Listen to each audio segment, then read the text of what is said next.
So, hands up people here who have played a video game before. And for the purposes of this, cat collector counts, Sudoku on your phone counts, it's all good. Excellent.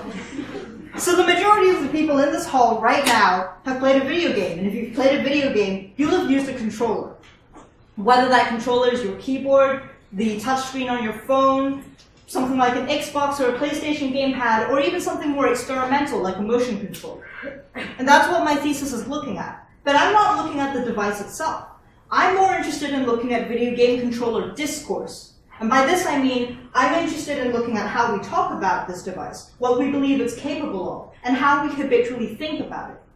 And one of the more interesting things I found out during the course of writing this thesis was that across multiple different fields in video game studies literature, in histories of gaming and of consoles, and even in some forms of controller marketing, there's a lot of time and a lot of effort invested into not really thinking about the controller at all. That the controller is often thought of as this accident of design or an obstacle to be overcome. And in fact, marketing spends a lot of time assuring you that your new $200 purchase isn't actually going to fight you while you're trying to play a game. So the question became, why? Why do we think this? Why are we investing so much time and energy into not thinking about something at all? I have two theories.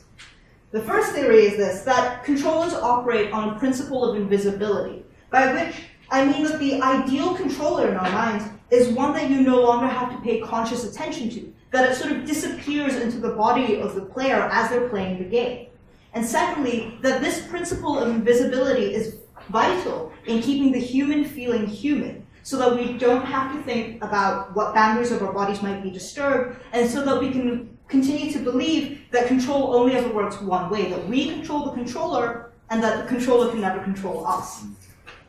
And so ultimately, I hope that my work will help contribute in sort of critically analyzing an aspect of video game studies that kind of insists that you shouldn't really study it, because I think that anything that claims to be intuitive, seamless, natural, not worth thinking about is exactly what we should be focusing on. And hopefully that my work will allow us to better investigate our relationship to controllers, to the field of gaming, and possibly to the entire concept of control in video games. Thank you.